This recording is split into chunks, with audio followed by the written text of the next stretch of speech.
Good evening to everybody. We are here for this hopefully interesting evening. We have three prominent, young, intelligent, fantastic speakers. And the topic will be about the inclusive future of work. Yeah, you can come here if you like. No, she's going. Okay. Of work, both at the corporate and academic level, and for this reason we have the head of 3M Italy, Mr. Marc Routier, for the corporate side, and we have two smart and fantastic women who teach at Bocconi. One is Carlotta and the other one is Milena, who also teaches, one is Cecilia, sorry, only because I'm tired. One is just, no, of course, Cecilia. No. And the other one is Milena, who teaches at Bocconi University and at Syracuse University in the United States. The topic is in line with the values of our association that is called UCID in Italian, that is Unione Cristiana Imprenditori Dirigenti. I want to point out that it is not a Catholic union, it's a Christian union. That means that our both brothers and sisters who come from the Orthodox world are part of our association. I asked to Milena if she's Orthodox. Actually, are you Orthodox, Milena?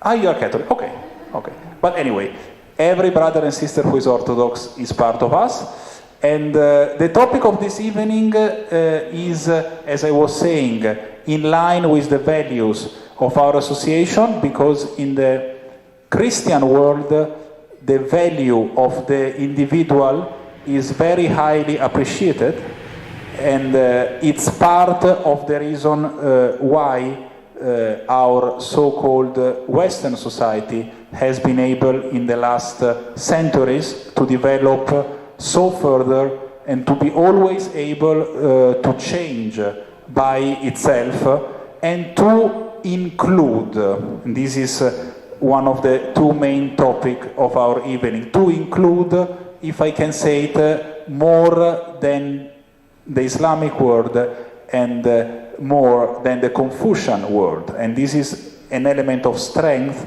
of the Christian society, which is also the Judaic society, because the Christian society, we always have to remember, that is the son or the daughter of the Judaic society.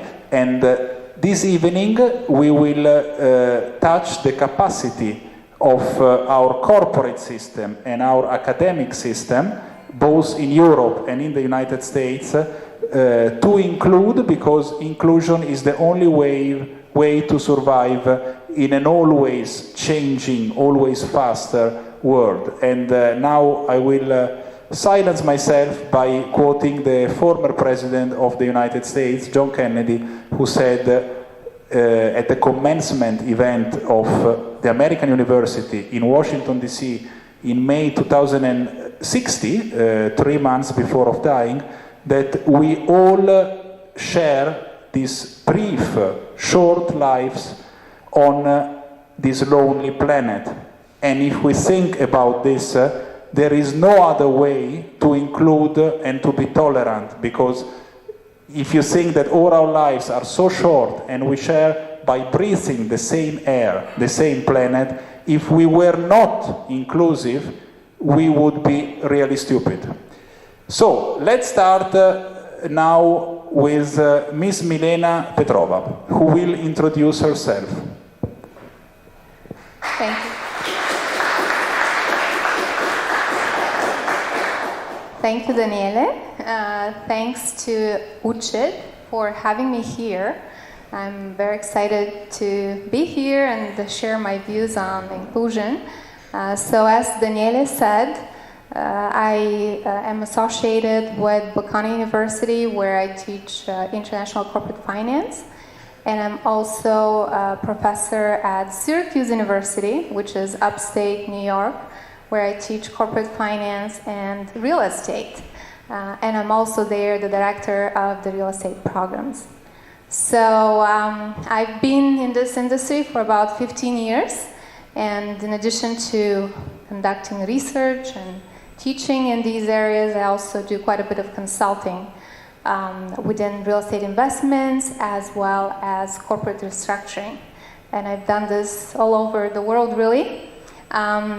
Since 2012, I've been working with Bocconi University and essentially living between two worlds, traveling between US and Italy. I was born in Bulgaria. I've lived in Finland for several years, in the UK, US almost 20 years, and now, I guess, Italy. So for me, the topic of inclusion is a very important topic because I've basically been a foreigner most of my life in some country. So I'm very happy to be here tonight.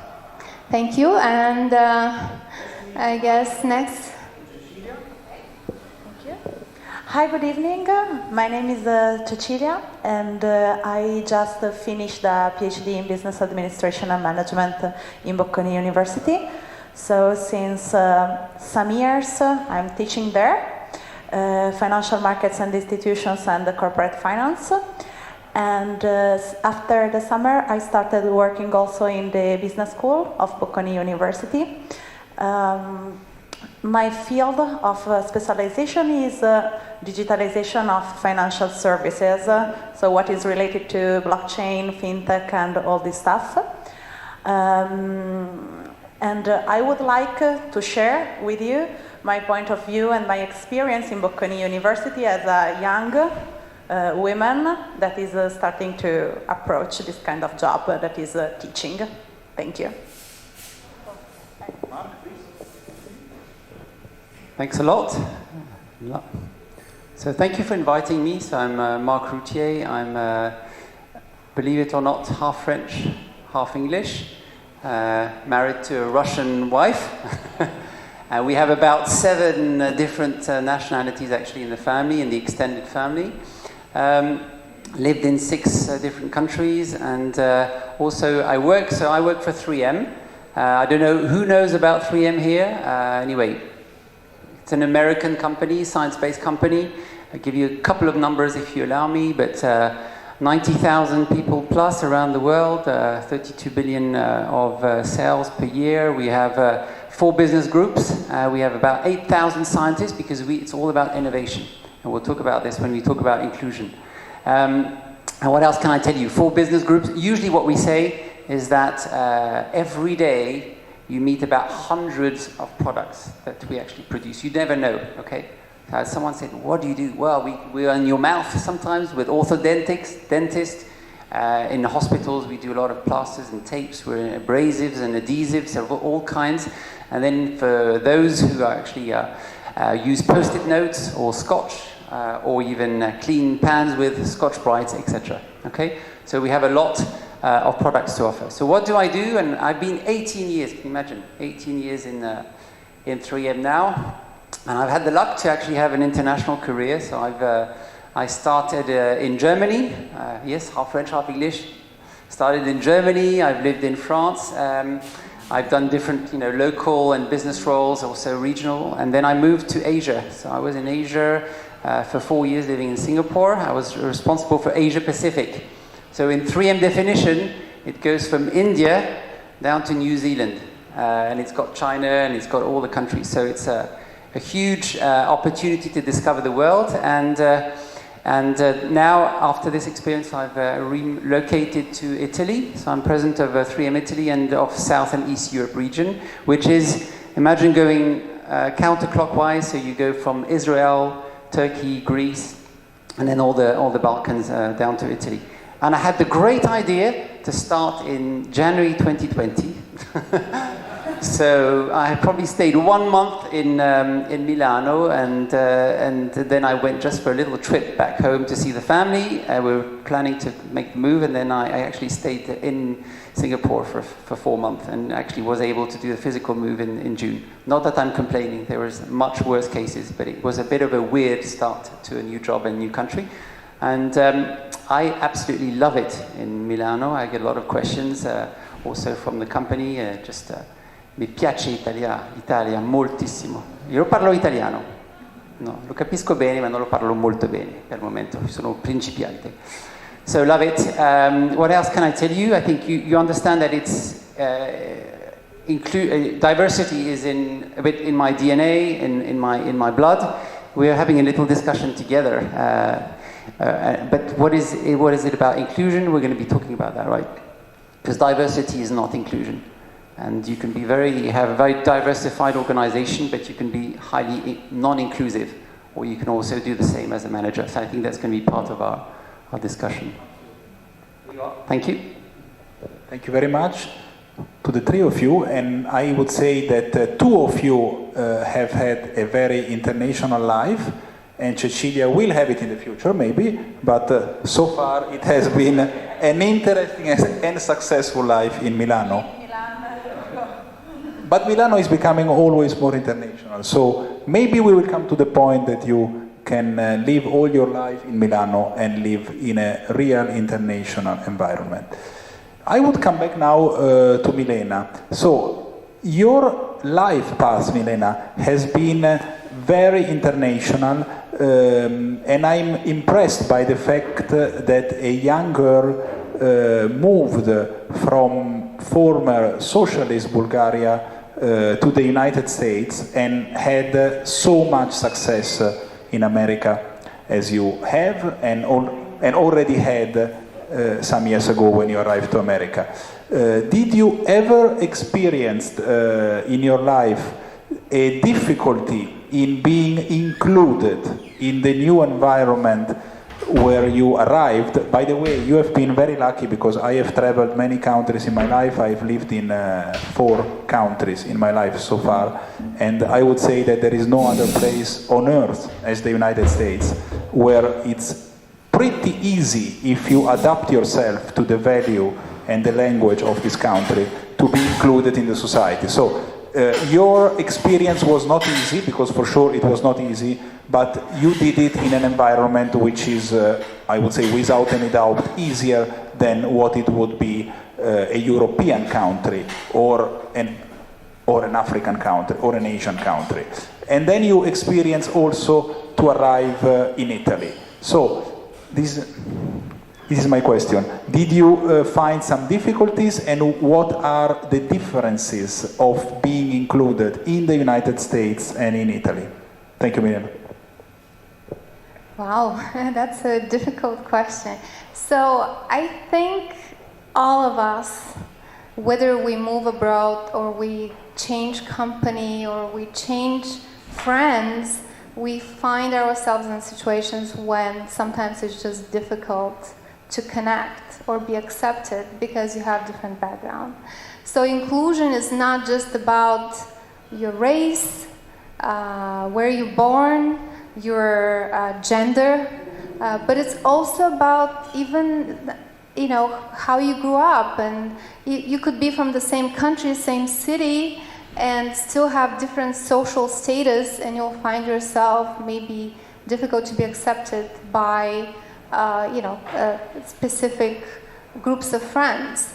So I'm sure that I speak to what everybody kind of has experienced, but I think having difficulties is normal.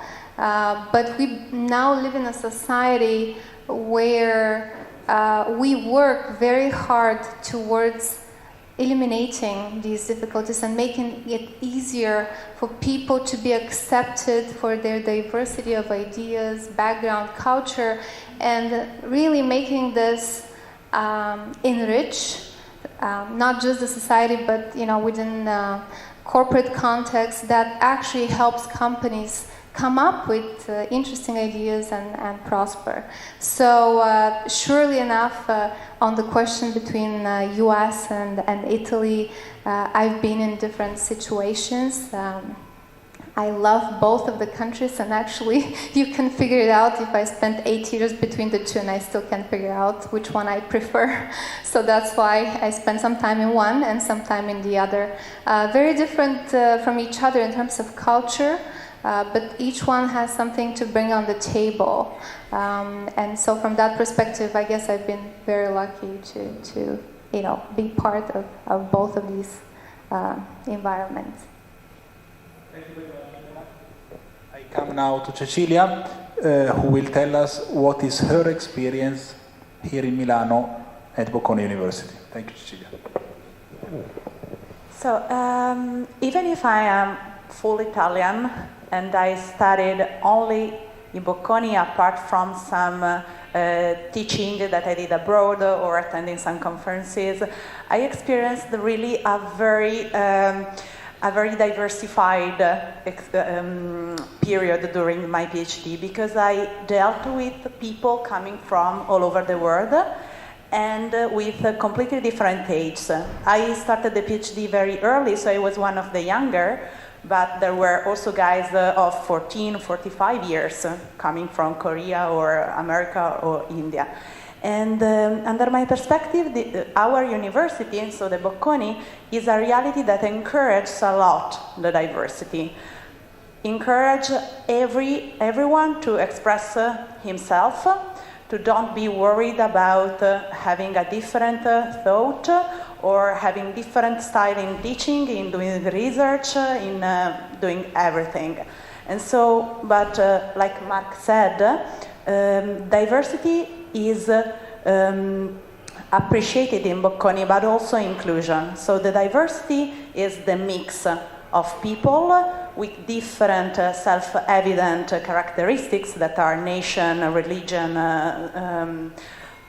the place of birth, and so on, and other more inherent characteristics like the education, the place where you grow up, and all these kind of things. So the diversity is really well expressed in Bocconi and promoted, but also the inclusion. That is, I think, the way you can make this mix performing well together.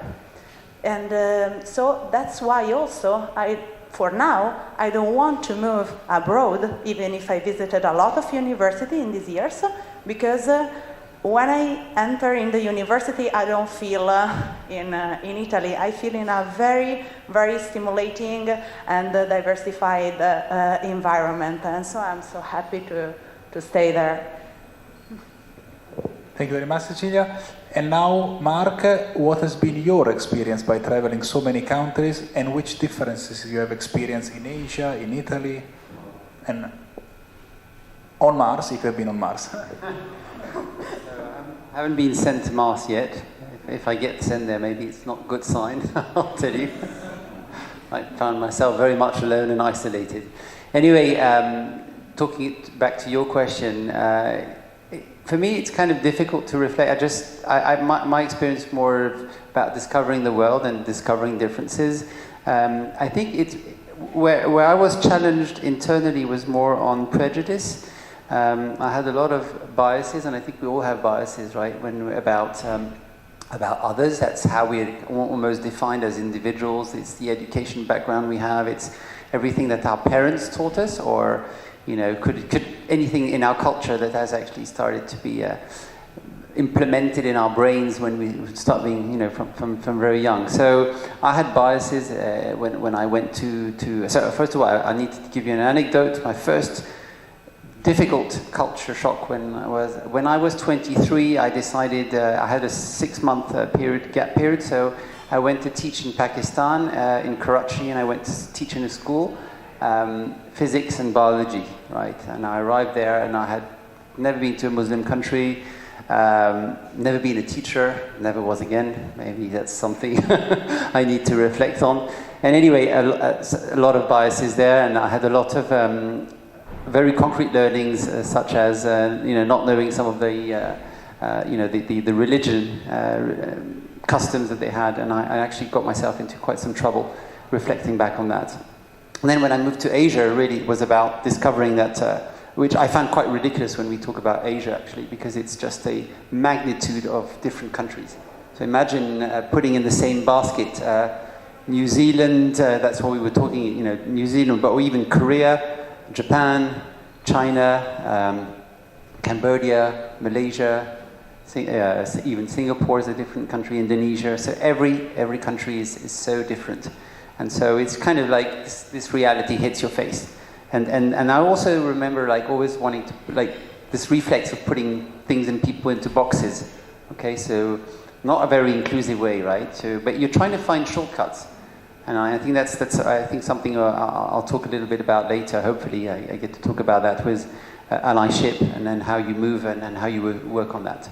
So, and then coming to Italy, I was telling you I really love this country, but as a French, half English, I also had quite a few prejudice on Italy.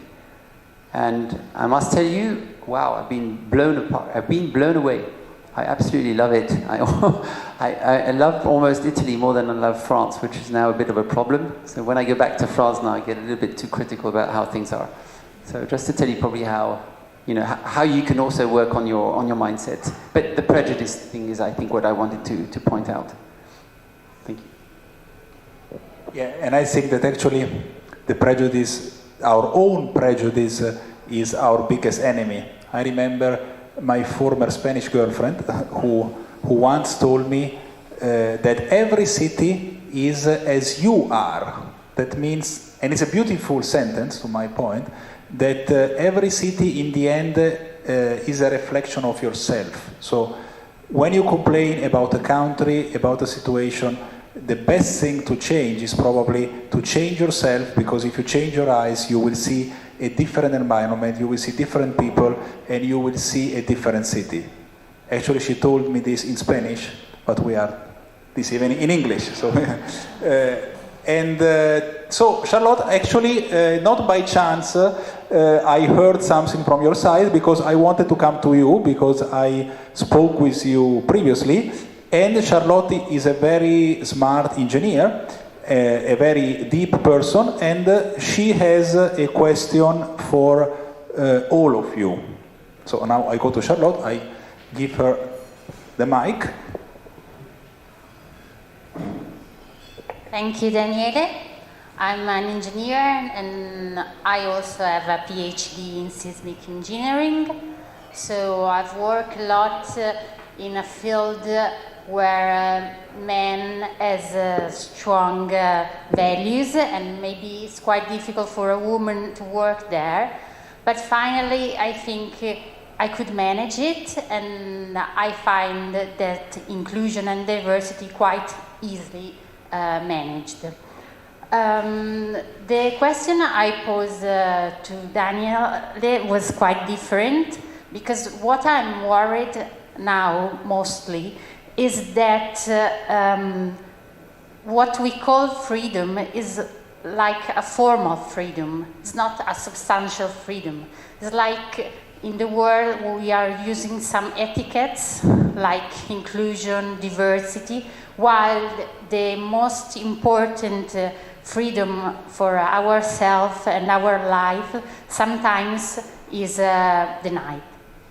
And I think this question is really in the point and in the exact moment where we have seen it, and I'm worried that there are some etiquette or some veil that cover these most important things of real freedom, of our way of thinking, of our way of being, of deciding about our lives and our safety, while there are sort of etiquettes and that we must follow just to seem really that we are free of doing things, but the most important are denied. Is it clear, or it's better if there is something in Italian?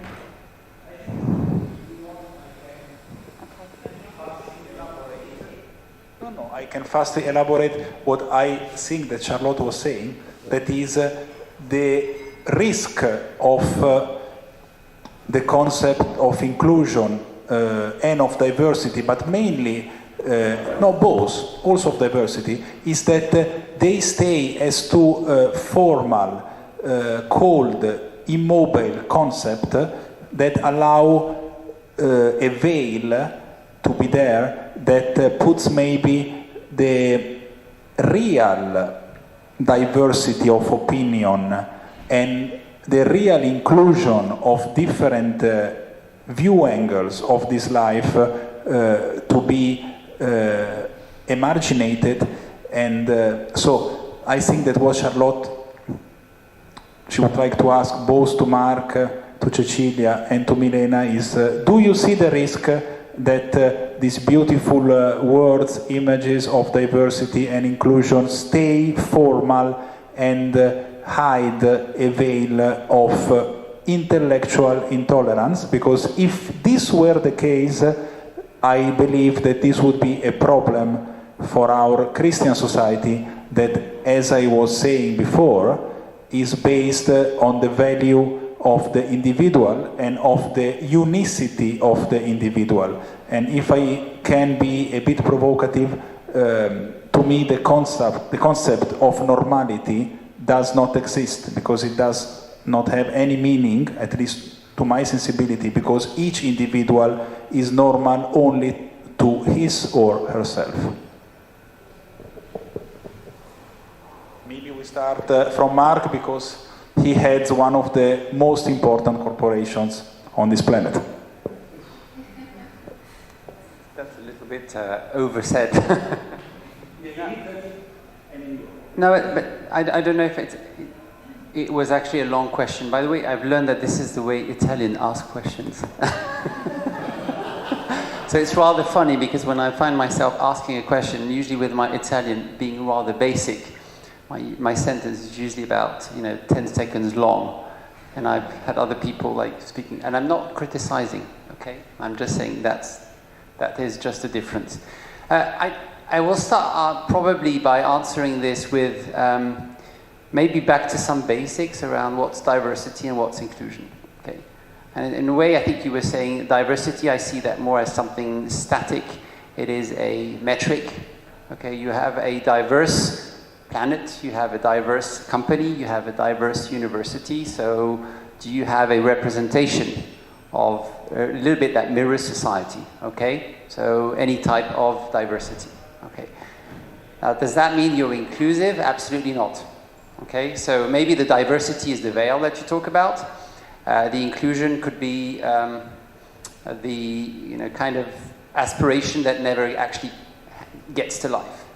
And that happens in companies, very much. And the image I usually, when I talk about inclusion in 3M, I usually say diversity is when you're invited to the party, okay, and actually inclusion is actually when you invite and you get invited to actually dance, okay, so you're part of it. And I think that's the biggest challenge we have. So if you don't work on acting, if you don't work on making sure that you pull people in, okay, any marginalized individual, any marginalized organization, then you're not inclusive. And then you have the miracle, you have the wrong image that you think you're doing something. So I see that, very, very clearly when we have discussions, because when we, even in the ESG concept, right? So very easy, diversity is a metric. So what's your diversity index? So today we are at 43 in 3M. Objective is to be at 65. Okay, so you say, wow, that's pretty good. But the inclusion is not that, right? Inclusion is actually when you ask people, you actually feel that 3M is an inclusive company. How do you take care of your people when you're into meetings? How do you take care of all the individuals? Again, regardless of their differences. I think that's a huge work. Probably the biggest task that we have to address. And I'll give you one example of that's happened like a week ago. So we've launched a campaign, because again, as I said, in 3M, it's hard work. Inclusion is hard work. So we've defined, we're good in big companies. We have quite a lot of resources. So we have a VP for diversity and inclusion. I'm the EMEA D&I champion, so we have champions. So we have strategy, okay? We have employee resource networks, ERNs, so all types, okay? You have disability, you have pride, you have women leadership forum, you have lots of them, okay? But that's not enough, right? How do you put it in motion? How do you put it together? How does it actually act? How do we act on it? And so we've launched this campaign called Real Allyship. Okay, and real allyship, the real is when you start reflecting, as an individual. So we're asking, and we have like a lot of training on that. So you actually reflect as an individual. Am I conscious about the biases I have on society? Okay. So you have to reflect on that. Okay. Then, do you empathize with people? So when you're in a meeting, again, what I like is the picture is not about, again, I think we tend also to put some etiquettes, I think you mentioned that, on, okay, it's just any individual that could be marginalized in a meeting, just the one that's quiet, the one that is not brought in by the team. So do you empathize? Do you try and make sure you understand what's going on? Do you bring in the people that are not, being included? So are you aware of that? And then are you actually acting? Are you doing something about it? So when something goes wrong in a meeting, somebody gets interrupted, if you see something that's sexist, do you get quiet and say, I'm not feeling super comfortable about this, let's take it offline? Or do you address it? Do you say, well, that's probably not something that we would like as a group to see? So how do you, as a leader, how do you actually chime in there? And then you learn, right? And it's all about what we call, sorry for some of these concepts, but the growth mindset. Well, what do you learn as a team? How do you bring that to the next level when you are reflecting? And so you learn and then you bring forward. Okay, so that was a pretty long answer, but I felt that I needed to bring in a bit of meat on it. Thank you. So I would ask the same question to Milena and to Cecilia. Thank you. I'm going to answer based on the U.S. experience because I know that Cecilia can speak about Bocconi. But so in the U.S., there's been a lot of initiatives regarding inclusion, diversity. So to give you an example, at Syracuse University, we have, I counted on the website, we have something like 15 different committees and programs that are about diversity and inclusion. And then we have something like 40 different initiatives going on. So you have diversity, you have things like a program for women, programs for minorities, programs for different types of underrepresented represented groups. We have to go through a lot of training, which is required for faculty each year on diversity, on inclusion, other topics such as sexual harassment, emotional intelligence, and these are required. And if you're on a committee or some type of administrative position, you have even more to do. And all of this is, as Marc said, not just to acknowledge the existence of certain biases, but also to be able to empathize and then, do something about it. Because not doing something about it is also part of excluding different groups that are different, right? The researcher in me, immediately when I heard that question, I immediately thought about some of my research, which is actually on gender diversity, where we look. So what you basically speak about is what we call tokenism.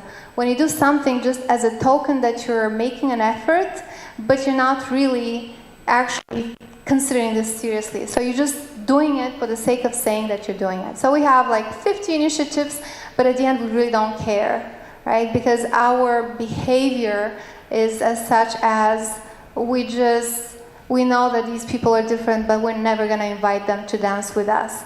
And in this paper that I did, I looked at U.S. companies, publicly traded companies, and hiring women at executive positions and women on their boards of directors, and whether they were doing this as a token under the pressure of what's been going on for the past few years in terms of regulation, in terms of investors, especially activist investors, pushing to have more women on boards. Just like, as you know, in Europe, we have now legislation. Multiple countries have implemented quotas, and US has been one of those countries thinking, should we do the same?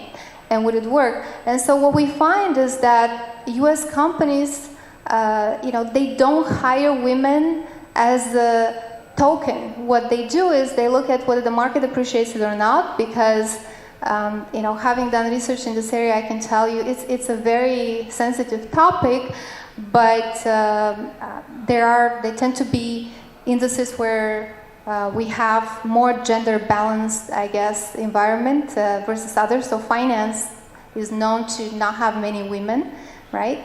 But what companies do is that they hire women when they feel that this is appreciated by the investors.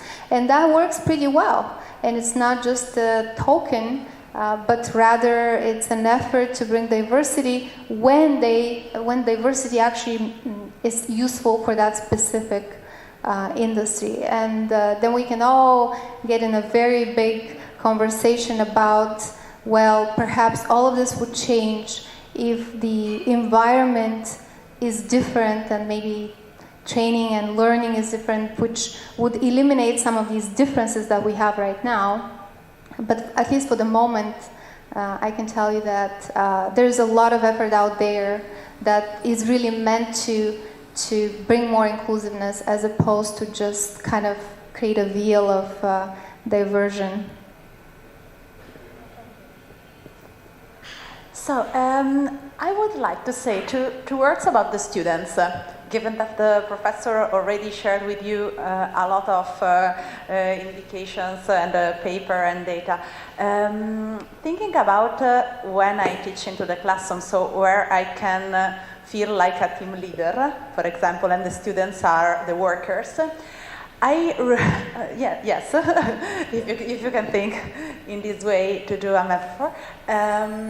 I feel that the young guys are really very, very sensitive about inclusion and diversity, compared also to my generation.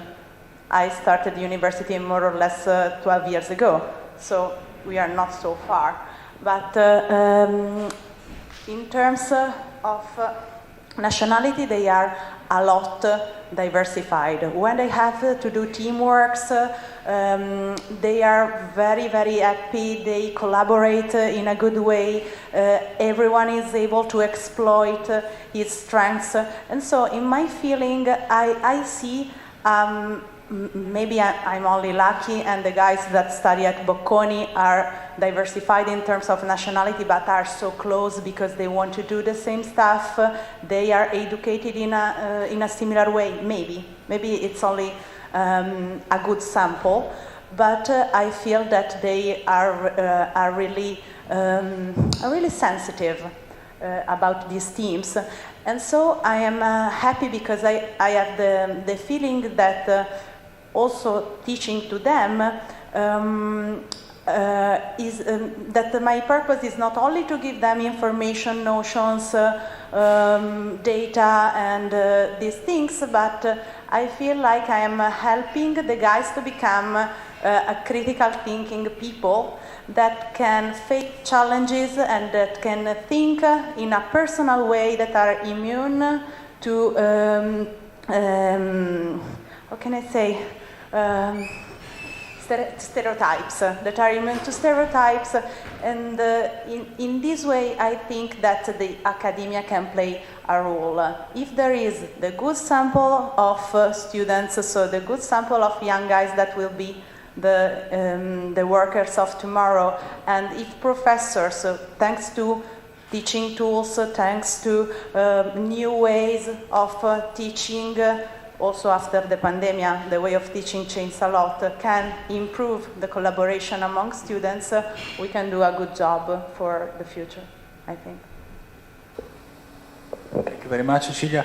I think that the three answers of you have been very, very useful for all of us, because we understood how both the corporate world and the academic world try to make this diversity topic and inclusion topic effective, substantial, and not only formal. So the fear of Charlotte has been answered by our speakers, I would say. Thank you very much, Charlotte, for posing this deep question that I posed to myself too, actually, in the past. Now I would have a question for Marc, and this will be my last question, because after I would ask Mr. Nicolò and Simone Crolla, who is seated there at the end of the room, who is the CEO of AmCham, the American Chamber of Commerce in Italy, to put a question, and after the question that will be coming by Simone and or Nicolò, we all would love if the public has some questions, so that we can finish around 9:15 our conference and start to eat.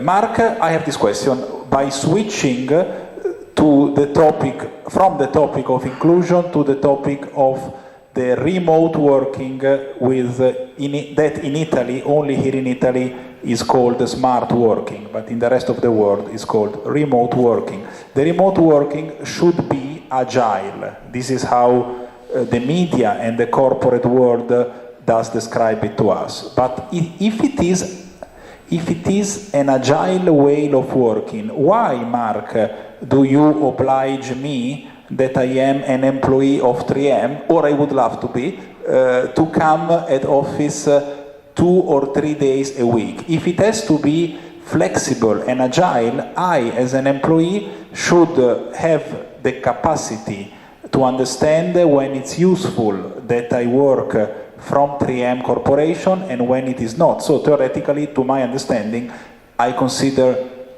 an agile way of working that I go to office only when it is needed. But how do you do it at 3M? Do you apply the rule that many corporations here in Italy do apply? That is, you have to come to office as an employee at least 2/3 days per week? Well, Daniele, first of all, I'd say if you're a 3M employee, then you don't read your emails. So you probably missed, in the last few months, you missed a lot of information. But I'll be inclusive. I'll say, well, maybe we need to continue to work on our communication skills, right? So Daniele, I'll ask a question. What would you like? How would you like to work in 3M? Do you want to work remote? Do you want to work hybrid? Or do you want to work in the office? If I were an employee of 3M, I would love to be able to work from office when I think that is useful for the corporation first and for me second. Only in these situations, and not to be always obliged, or to be obliged to be at office 2 days a week. Well, the answer is, let's do it. That's it. Finished. Now, we have installed, and it's true, we have installed a new way that's called Work Your Way. And it's a trust-based model. We've just launched it. And actually, it's the employee that decides what's best for him. Obviously, you have to discuss with your supervisor. If you're a sales rep, you won't just say, well, sorry, now I'm not going to see any customers anymore. But imagine any type of other job. You're not in a factory, but you're at home, you decide. You come and see me, and we discuss, and you say, well, that's how I would like to work. And I would have to have a good reason that it doesn't go through. So we have this, and I think this is really an unbelievable learning from the pandemic, right? If I remember, you talked about smart working and what was in place in Italy, but also in a lot of other countries. It was this very different world a couple of years ago, right? Where even you could feel like some finger pointing for people who were working from home. Like, do they really work?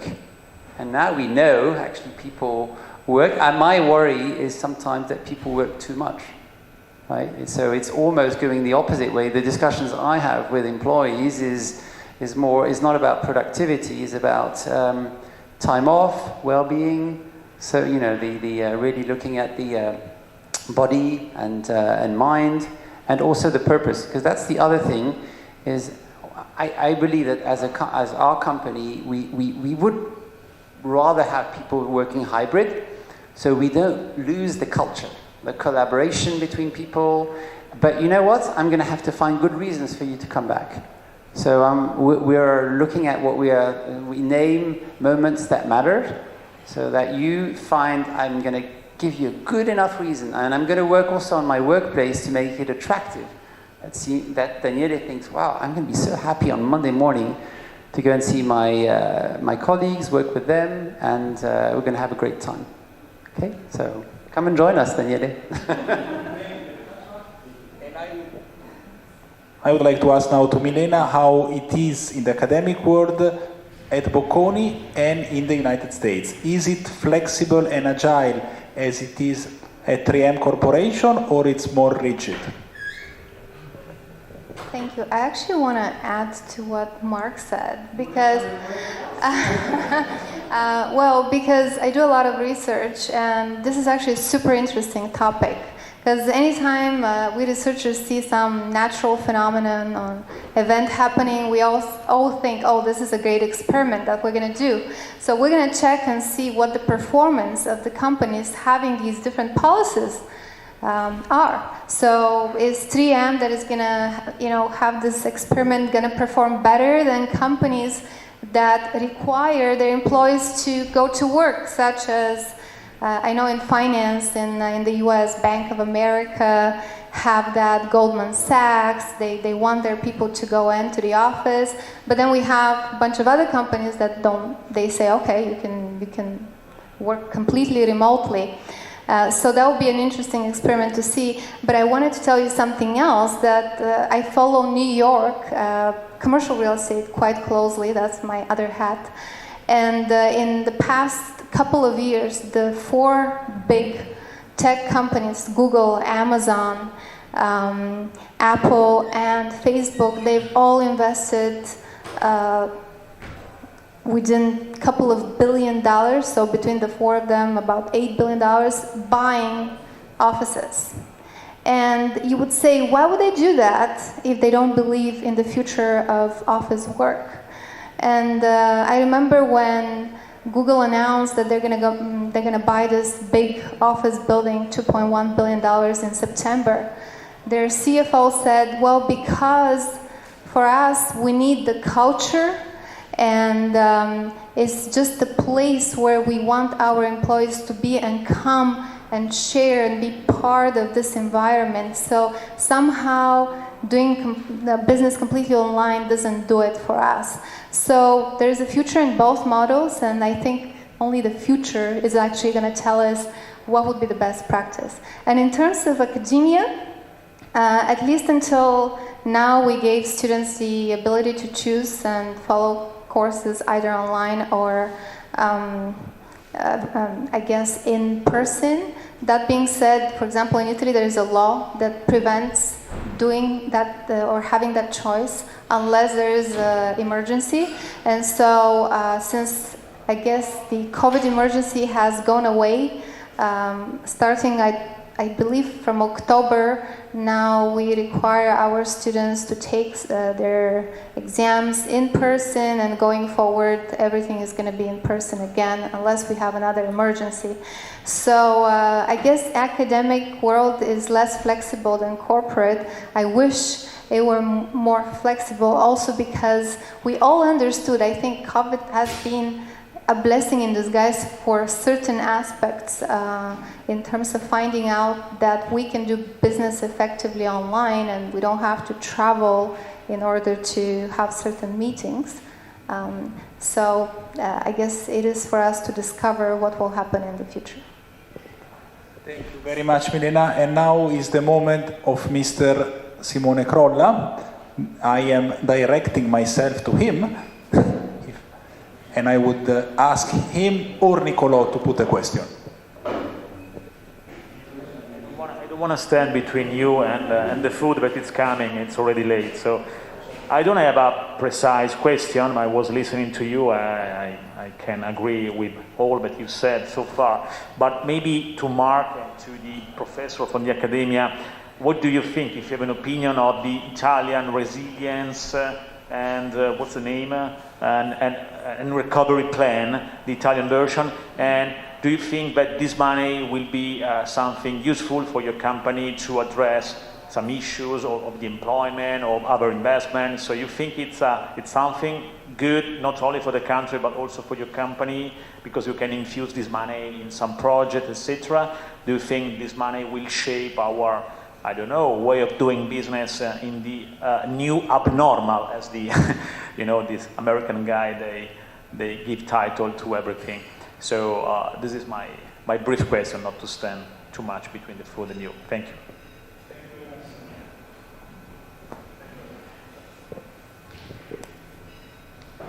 So, who would like to answer first? There's only one mic. Well, Cecilia didn't have Why not? and she's Italian, like us, so perhaps you know more about it. So I have to answer about the recovery plan for university that I don't know how can it work with the university, but if you want I can talk about the companies. No, really, because I just did a research about the role of private equity, private-public partnership in small, medium companies, in order to understand which are the potential of the recovery plan in terms of money received by the companies and potential, of course, growth, not only potential survivor, but growth. And so I don't have an answer, but I can share with you which are the results from that research. Studying a bunch of companies that were participated by venture capital or private equity funds from 2016, we noticed that when the fund plays a key role in the management of the company, so when the acquisition stake is high, the money that are received by the company produce more results in terms of economic growth compared to the other companies, of course controlling for all the differences among the companies of the sample. So which can be the next step of this small research is to try to figure out the impact of a defined amount of capital in every company, considering how much the governance is widespread and if the company is ruled by only a family, or maybe if it is ruled by a family and by something that a reality that is public, or by a fund. So it could be interesting to understand how much, I don't know, I say 5 million €5 in a company that has, I don't know, an EBITDA of 10 million, which can be the impact, what can happen. This could be interesting. I don't have yet the results, but I think that this can be now the only way through which we can analyze a positive or a negative is impossible, but how much positive can be the impact of this kind of funds. Thank you. Thank you very much, Cecilia. I don't know if some of you want to add something, yeah? Well, let's apply your model to 3M, right? So I'll tell you that. I'll tell you in a couple of years from now. So that'll be. Well, everything's relative, right? Anyway, Simone, we know, right? This plan that Italy has put together is unbelievable, right? It's history in front of our eyes in terms of numbers, absolute numbers. 240 billion out of 700 for total Europe. So when you look at how Italy has been able to play its cards, I think it's a tremendous success for Italy to position itself. And so first of all, on the European scheme, and then when you think about the projects that are inside, obviously some very much linked to sustainability, to the digitization of the economy. I mean, these are key topics to really bring Italy forward big time. So I'm very confident, actually. I'm maybe overconfident, never too good to be overconfident, but I'm very confident this is a historical moment for Italy. And so it's obvious that there will be good growth coming for companies that are obviously well positioned on the different markets, and that can make sure that the value proposition serves the interest of Italy. And we have some examples right now when we're working on the digitalization of the healthcare world, and we're working very concretely on some subjects, and it's really super interesting. because Italy it's not about how we are going to use the money for what's needed now. It's really having this vision in some areas where this is where we want to be and this is where we want to be using it. And by the way, we're asking for support from companies with the expertise as to how this should look like in 10, 15 years. So yeah, very excited to be part of this period. And by the way, also think about the money has to be used pretty short term also, right? So also I like this cycle time that is being put. It was already very short cycle time to come up with the projects and get the funds, and now it's going to be also a short cycle time to actually use it. So hopefully there's no political unrest, and if we can keep it going like today, a game changer for Italy. Thank you very much, Mark. Milena, do you want to say something? Very quickly, yeah, incredible plan. I think the first results are already coming in. Italy is having good growth, and I think it is higher than the rest of the countries in the Eurozone, so that is very impressive. I guess the next question would be keeping inflation in check and making sure that this growth is actually sustainable. But I think it's a very exciting time for us. Thank you very much, Milena. We have reached exactly 1 hour of our conference now, and for this reason, David is saying let's stop. No, David, not yet. It's now the moment of the Q&A. So I really hope that we have at least some questions. Is it interesting or non-interesting at this point? Just speak, please. David, okay. Okay. To all the three of you. What was the main prejudice toward Italy, and when you were abroad and where you were raised by your parents and by your family and so on? What they used to tell about Italian, and something were true or something were wrong, and what made you change your mind or confirm those prejudices? I'm sorry for my bad English. Thank you very much, David.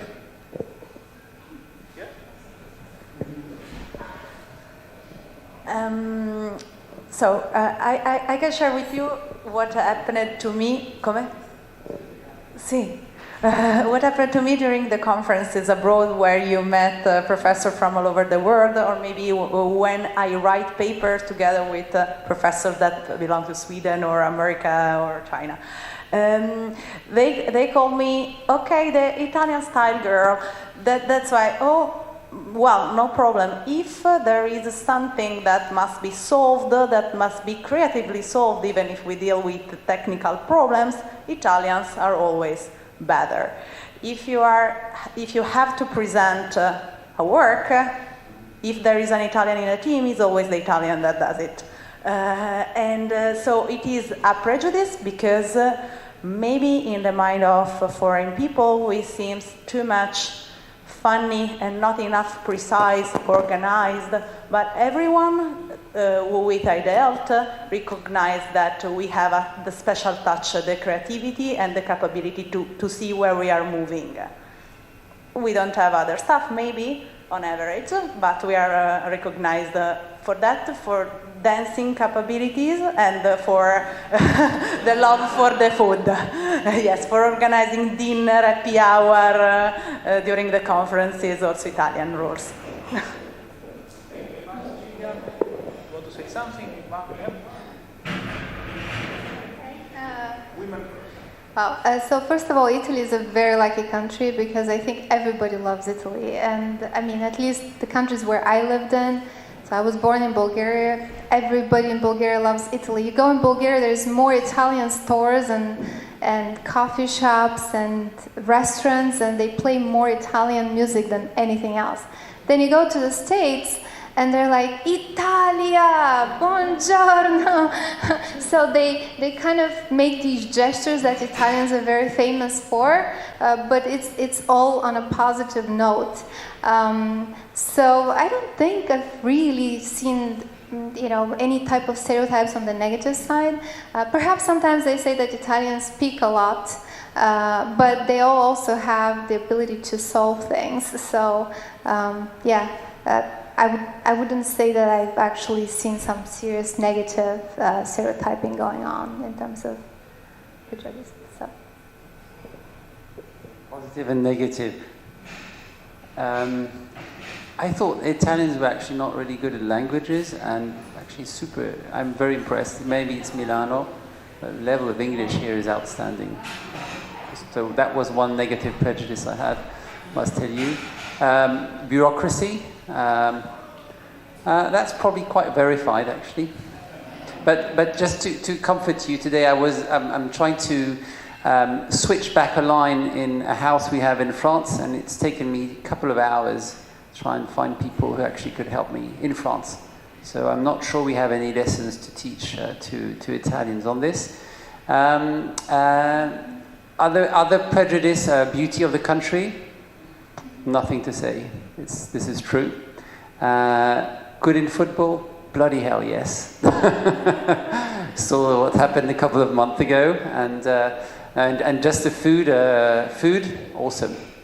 So these were actually good positive prejudice all found. Okay, thanks. Thank you very much, Marc. Do we have another question? Please, at least one, to be interactive in this conference. Fantastic. I was waiting for you. I know it. Thank you. Hi, everyone. I'm Sophia Celeste. I'm a journalist. I've been covering the fashion and luxury and retail sector for over 10 years, for Dow Jones, for example, and now I write for various publications such as Vogue, Arabia, and Women's Wear Daily. I recently, as a half Italian person and citizen of Italy, I'm also half Asian and Pacific Islander, and so I joined the Fashion Minority Alliance. Sorry, I'm out of breath. And I did that because I think that Italy's fashion industry is really suffering right now because it's not diverse. And I think that we really need to take a look at the communities in Milan around us, because there are a lot of people that live here that are not Italian, that are growing up here. And for us to be truly inclusive, we need to consider them, and allow them to have a seat at the table. And I don't think that's happening right now. But I thank all of you for being here and listening, and to you speakers as well. Thank you very much. Question and intervention. So maybe some of you would like to reply to her intervention.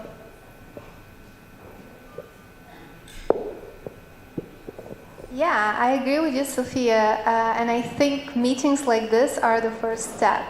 So that's why I wanted to talk about US, because I think US is a country of immigrants, and because of this, there's a lot more going on in terms of inclusion as opposed to Europe.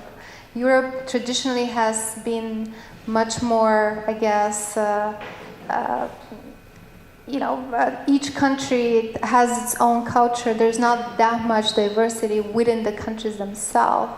Even when we talk about, for example, if I have to compare Bocconi to US. In Bocconi, we're very excited when we have 10 to 20% international students. Well, in the US, there is actually, white, people, they're minority nowadays. There's people from everywhere. We're talking about foreigners, we're talking about, different races, we're talking about representative, misrepresented or underrepresented groups. So clearly, for a country like US, it would be much more important to have policies, or if it's a fashion line, that it's appropriate for that culture or for that group. Whereas in Europe, it's behind. But it makes me very happy, and that's why when Daniele told me about the topic, I was like, this is amazing. The fact that we talk about it, it's a first step. That's where you start from, and then hopefully we do something about it. And based on what Marc said about 3M, it seems like a lot is being done by larger corporations, and hopefully other companies jump on board, and then in a few more years we see a lot more going on in every industry, not just the fashion. So thanks for the question. I think you're spot on.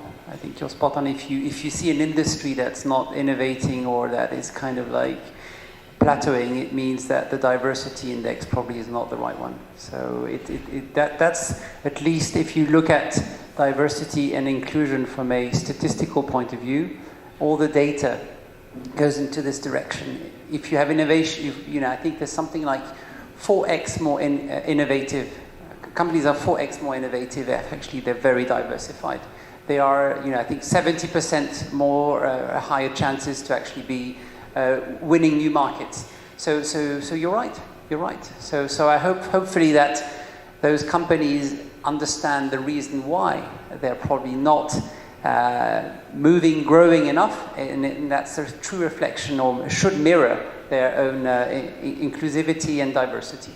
So I don't have much to add. You're just showing an example of why you don't want to be non-inclusive today and non-diversified. So thank you. Should have started with this one.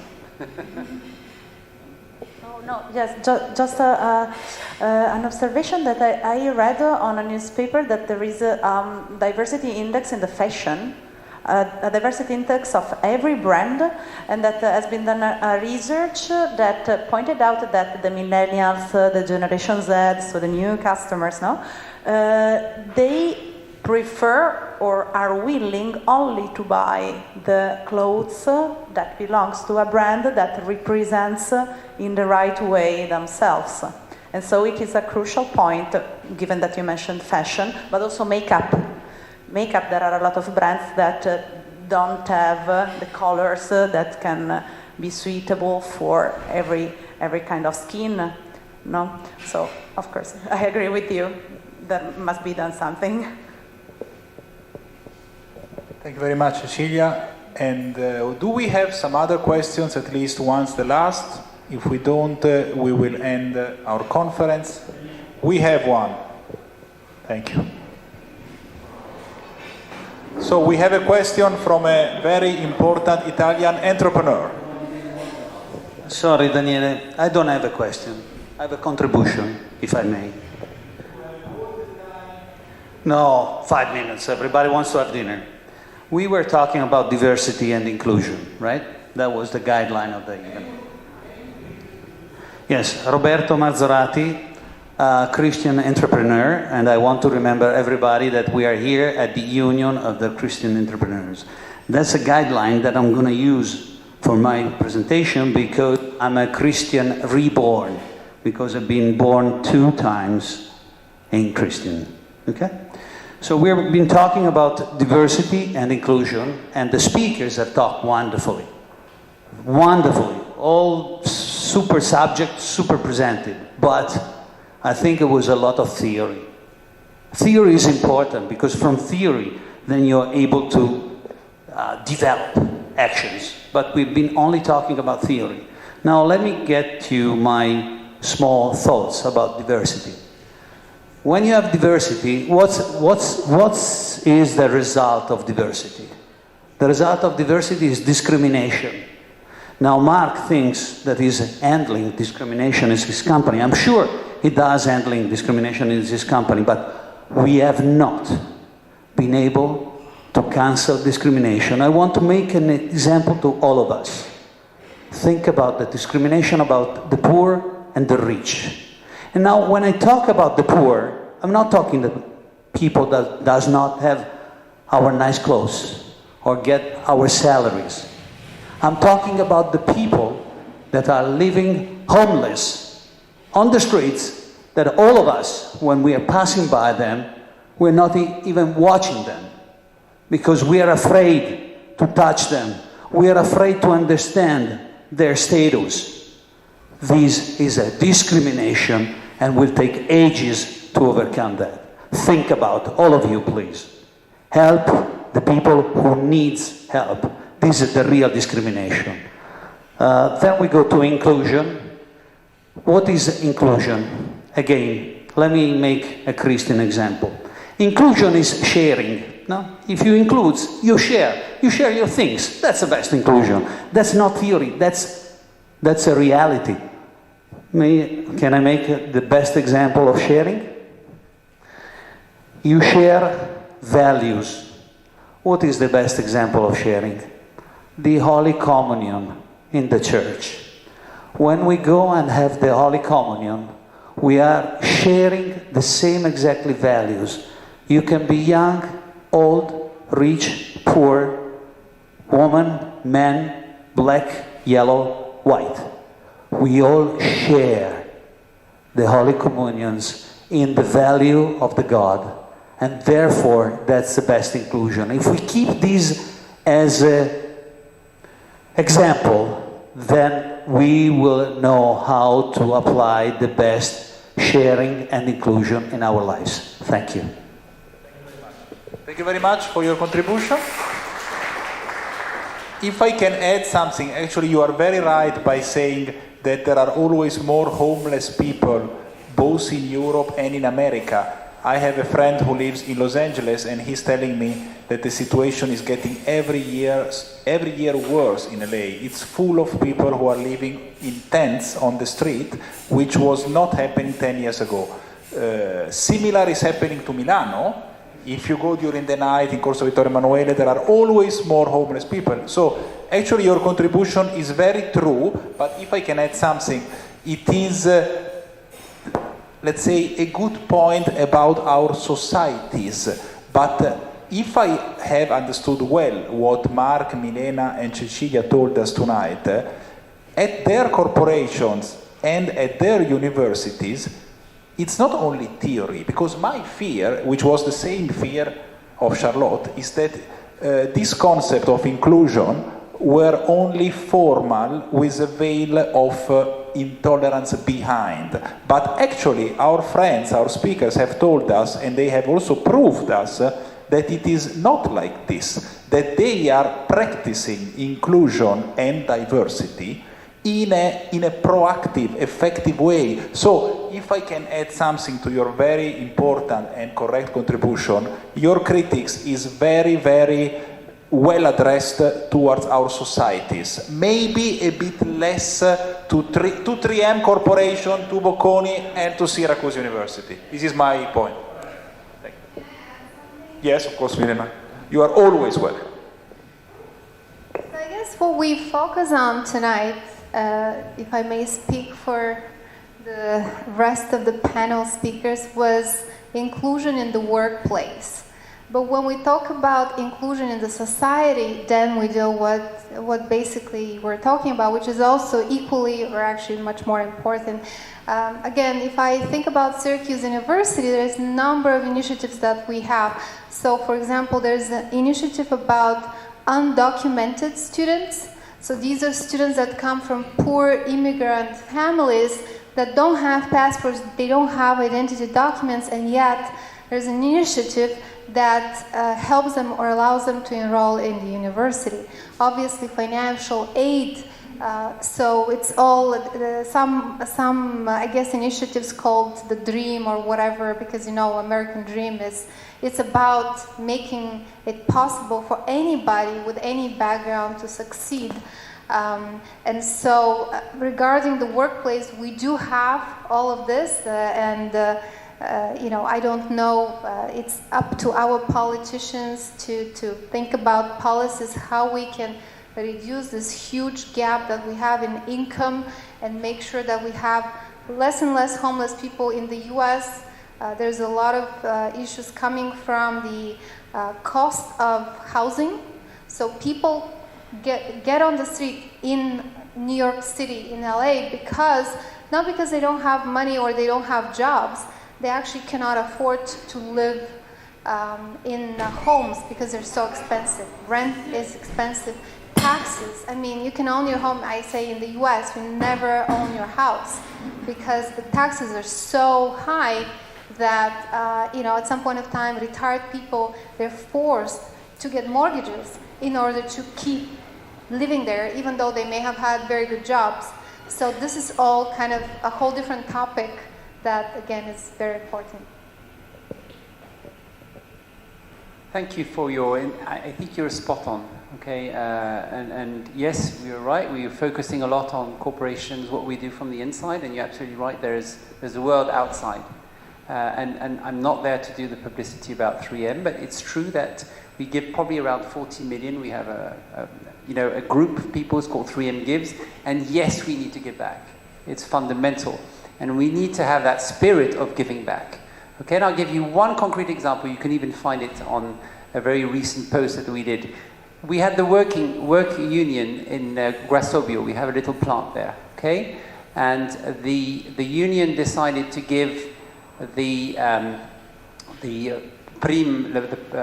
kind of bonus that they get, the money they had. Okay, you'll say, well, it's not that much. It was 15,000 euros, okay? But they gave it to a hospital in Grassobio that was close to one of the touched areas that we had during COVID, okay? So we encourage, but you can't, force people, but definitely we need to bring this into people's mind that the inclusion is also starting, and it starts also from the outside. So thank you. I think you put the church also back in the center of the village, if I can use a French expression. Thank you. Thank you very much. Chia, do you want to add something? Do we have some other questions? I see only hunger in your stomach and no. Okay, so I would say thanks to all of you, thanks for the patience, thanks to our fantastic speakers, and I would say we can open our mouths to eat now.